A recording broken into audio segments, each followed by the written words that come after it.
Reasoning. So நமக்கு இப்போ என்ன கொடுத்துருக்காங்கன்னா 33, 34, 38, 47, 63 கொஸ்டின் மார்க். ஓகேவா?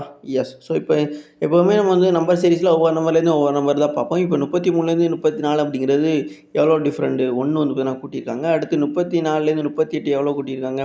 4 கூட்டியிருக்காங்க. அடுத்து 38லேருந்து 47 கிட்டத்தட்ட வந்து பார்த்தீங்கன்னா அது வந்து ஒரு 9 வந்து பார்த்தீங்கன்னா கூட்டியிருப்பாங்களா? எஸ். ஸோ அடுத்து வந்து பார்த்தீங்க அப்படின்னா 47லேருந்து இந்த 63 அப்படிங்கிறது எவ்வளோ டிஃப்ரெண்ட் பார்த்தீங்க அப்படின்னா உங்களுக்கு 16 டிஃப்ரெண்ட்டாக இருக்கும். இப்போ அடுத்து என்ன வரும் அப்படிங்கிறத நம்ம கண்டுபிடிக்கணும். ஓகேவா? இங்கே இருக்க நம்பரை பாருங்கள். 1ங்கிறது 1ஓட ஸ்கொயர்னு சொல்லலாம். 4ங்கிறது 2ஓட ஸ்கொயர்னு சொல்லலாம். 9 3ஓட ஸ்கொயர்னு சொல்லலாம்.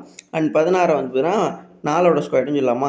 இப்போ வந்து பார்த்தீங்கன்னா இப்போ 1 2 3 4 அப்படிங்கிற மாதிரி அடுத்தடுத்து உள்ள ஸ்கொயர் சொல்லியிருக்காங்க. அடுத்து வந்து 5ஓட ஸ்கொயர் தான் வர முடியும். அப்போ 5 ஸ்கொயர் 25. அந்த 63 கூட அந்த 25 கூட்டணும் அப்படின்னா அந்த கொஸ்டின் மார்க் இடத்துல நம்பர் வந்துடும். 3 5 8 6 2 8. அப்போ 88 தான் கரெக்டான ஆன்சர். ஆப்ஷன் 2ல் உள்ளதான் அப்படின்னா இதில் வரும். ஓகேவா? ஸோ இதில் டவுட் எதுவும் இல்லைல்ல. ஸோ தெரியல அப்படின்னா மறுபடியும் பாருங்கள். அடுத்து பார்த்தீங்க அப்படின்னா அதாவது இது வந்து லெட்டர் அனலாகின்னு சொல்லுவாங்க. POAMCP என்ன வரும் அப்படிங்கிற மாதிரி கேட்டிருக்காங்க. ஓகேவா? ஸோ இப்போ வந்து 2 லெட்டர் இருக்கிறதுனால ஒவ்வொரு லெட்டரையும் ஃபஸ்ட்டு அப்படி நம்ம கனெக்ட் பண்ணி பார்க்கணும். இப்போ Pலேருந்து பி அதாவது பிக்கு முன்னாடி உள்ள எழுத்து தான் ஏ. ஓகே, புரியுதுங்களா உங்களுக்கு? அப்போ அதே மாதிரி சிக்கு முன்னாடி உள்ள எழுத்து தான் அப்படின்னா அங்கே ஃபஸ்ட்டு வரணும். அப்போ சிக்கு முன்னாடி உள்ள எழுது என்னது? பி தான் வரும். ஓகே, புரியுதுங்களா உங்களுக்கு? அப்போ பி தான் அப்படின்னா இந்த கொஸ்டின் மார்க் இதில் ஃபஸ்ட்டு வரக்கூடியது. ஓகே, ஸோ நெக்ஸ்ட் பார்த்தீங்க அப்படின்னா ஓ இருக்குது, இங்கே எம் இருக்குது. ஓகே, ஸோ OM அப்படின்னு பார்க்கும்பொழுது நமக்கு MNO அப்படி மாதிரி எழுதிக்கிறீங்க இப்படி. ஸோ இதான வருஷம் அந்த ஆர்டரு. ஸோ ஆல்பபெட் ஆர்டர் படி பார்க்கும்பொழுது இப்போ MNO. அப்போ ஓவிலேருந்து 1 2 பேக் சைடு 2 போகிறாங்க. ஓகே, புரியுதுங்களா? சாரி, ஆமாம், ஓவிலேருந்து 2 வந்து பேக் சைடு போகிறாங்க. ஓகே, ஸோ அப்போ அதே மாதிரி தான் இங்கே பார்க்கணும். இப்போ பியிலேருந்து 2 இது பேக் சைடு போகணும். ஓகே, ஸோ இப்போ MNO அடுத்து பி தான். ஓகே, ஸோ அப்போ பியிலேருந்து பேக் 2 போங்க. அதாவது ஓங்கிறது 1, அடுத்து வந்து தான் என். ஓகே, அப்போ கண்டிப்பாக வந்து பார்த்திங்கன்னா பிக்கு அடுத்து இந்த எண்ணு தான் வந்து வரும். ஓகே, அப்போ PN அப்படிங்கிறது தான் இதில் கரெக்டான ஆன்சராக இருக்கும். அப்போ கரெக்டான ஆன்சர் எங்கே இருக்குது அப்படின்னா ஆப்ஷன் 3ல் தான் இருக்குது. ஓகே, புரியுதுங்களா உங்களுக்கு? எஸ். ஸோ சிம்பிளான ஒன்று தான். ஸோ இந்த மாதிரியான ட்ரிக்கும் வச்சு பார்த்தா கொஸ்டின்ஸ் கேட்குறாங்க. ஸோ நெக்ஸ்ட் பார்த்தீங்க அப்படின்னா நம்ம டைஸ் பார்க்குறோம். ஓகே, ஸோ டைஸில் வந்து பார்த்தா நிறைய டைப் இருக்குது. இது ஒரு டைப். ஓகே, எம்மின் எதிர்பக்கம் என்ன அப்படிங்கிறத கேட்டிருக்காங்க. ஸோ எம்முக்கு ஆப்போசிட் கேட்டிருக்காங்க. இப்போ பார்த்தீங்க அப்படின்னா எம்முங்கிற ஃபஸ்ட் அங்கே கேட்டிருக்கிறது வந்து பார்த்தா 2 டைஸ் கொடுத்துருக்காங்க. எத்தனை டைஸ் கொடுத்தாலும் அது எந்த டைஸில் இருக்குது அப்படிங்கிற ஃபஸ்ட்டு பார்த்துக்கணும். இப்போ எம்முங்கிறது அங்கே இருக்குன்னு பார்த்துட்டோம். அடுத்து மற்ற 2 சேமாக இருக்கான்னு பார்க்கும்போது இப்போ பிங்கிறது 2 பாக்ஸ்லையும் இருக்குது. அப்போ பிங்கிறது சேம் அப்படிங்கிறத ஃபஸ்ட்டு எழுதியாச்சு. அடுத்து வந்து பார்த்திங்கன்னா அடுத்து எதுவுமே எதுவும் சேமாக இல்லை. ஓகே, இதனால் அது வித்தியாசமாக இருக்குது. எப்போவுமே வந்து பார்த்திங்கன்னா நமக்கு தேவையானது போக மிச்சம் 2 சேமாக இருக்கும். மற்றதை வந்து நம்ம ஈஸியாக கண்டுபிடிச்சிடும். பட் வந்து இன்றைக்கி வந்து நம்ம என்ன பண்ணுறது பார்த்திங்கன்னா இந்த மாதிரி ஒன்று மட்டும் சேமாக இருந்துச்சு பார்த்திங்கன்னா நீங்கள் கிளாக் வைஸ் தான் பார்க்கணும். ஓகே, புரியுதுங்களா உங்களுக்கு? எப்போவுமே ஆன்டி கிளாக் வைஸ் போயிடாமல் கிளாக் வைஸ் பார்க்கணும் 2 டைஸில் எதுவுமே. இப்போ இப்போ வந்து பிக்கு அப்புறம் வந்து பார்த்திங்கன்னா நான் கிளாக் வைஸ் பார்க்கும்போது இங்கே Q இருக்குது, இந்த பக்கம் வந்து பார்த்தீங்கன்னா M இருக்குது. ஓகேவா? ஸோ அடுத்து வந்து பார்த்திங்க அப்படின்னா கிளாக் வைஸ் போகும்போது இங்கே R இருக்கா? ஓகேவா? 6, அதுக்கப்புறம் வந்து பார்த்தீங்கன்னா இங்கே T வந்து பார்த்தீங்கன்னா இருக்கும். ஓகேவா? எஸ். ஸோ இப்போ எம்மின் எதிர்பக்கம் தானே கேட்டிருக்காங்க. இப்போ எம்ங்கிறது இங்கே இருக்குது, எம்முக்கு ஆப்போசிட்டில் இருந்தால் Q தான் இருக்குது. என்னடா அது இந்த பக்கத்தில் இந்த பக்கம் காமிக்க நீங்கள் பார்க்காதீங்க.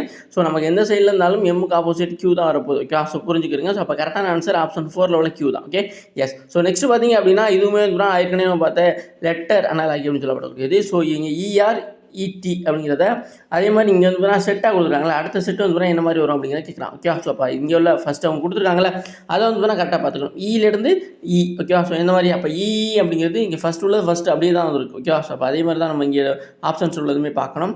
இப்போது கீழே உள்ளதை பாருங்களேன். ஸோ கீழே உள்ளதை பார்க்கும்பொழுது உங்களுக்கு ஏதாச்சும் சேமாக இருக்கா ஃபஸ்ட் ஆப்ஷன்ஸில் உள்ள மாதிரி?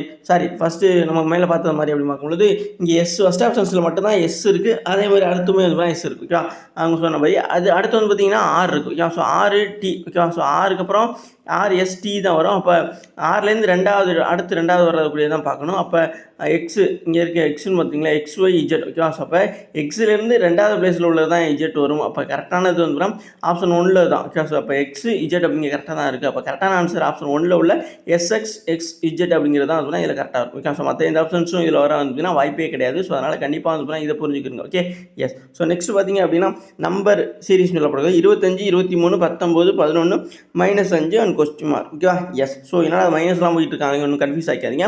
இப்போ 25லேருந்து 23 எவ்வளோ டிஃப்ரெண்ட்டு? ஸோ கிட்டத்தட்ட வந்து 2 வந்து கழிச்சிருக்காங்க. ஓகே, ஸோ அடுத்து 23லேருந்து 19 பார்த்தீங்க அப்படின்னா 4 வந்து கழிச்சிருக்காங்க.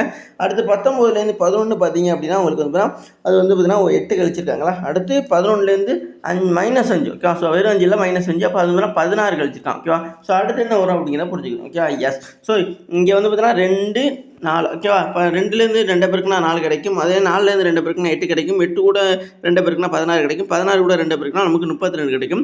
எதுக்கு இந்த மாதிரி பெருக்கியிருக்கோம் அப்படின்னா, இதெல்லாம் இந்த டிஃபரெண்டோட மேலே இருக்க அந்த -5 கூட்டணும் அப்படின்னா நமக்கு ஆன்சர் கிடைச்சிடும். இப்போ 32 கண்டுபிடிச்சோம். அது கூட அந்த 5 கூட்டினீங்க அப்படின்னா உங்களுக்கு 5 2 7 3 ஓகே. இங்கே மைனஸில் போயிருக்கிறதுனால நம்ம இது பண்ணால் மைனஸ் போட்டுக்கிறோம். அப்போ -37 தான் கரெக்டான ஆன்சர். ஆப்ஷன் 3ல் உள்ள -37 தான் இதில் கரெக்டான ஆன்சராக இருக்கும். ஸோ இதே மாதிரியான கிளாஸஸ்க்கு நம்ம சேனல் தொடர்ந்து ஃபாலோ அண்ட் சப்ஸ்கிரைப் பண்ணி வச்சுக்கோங்க. உங்கள் ஃப்ரெண்ட்ஸ் எல்லாம் கண்டிப்பாக ஷேர் பண்ணுங்கள்.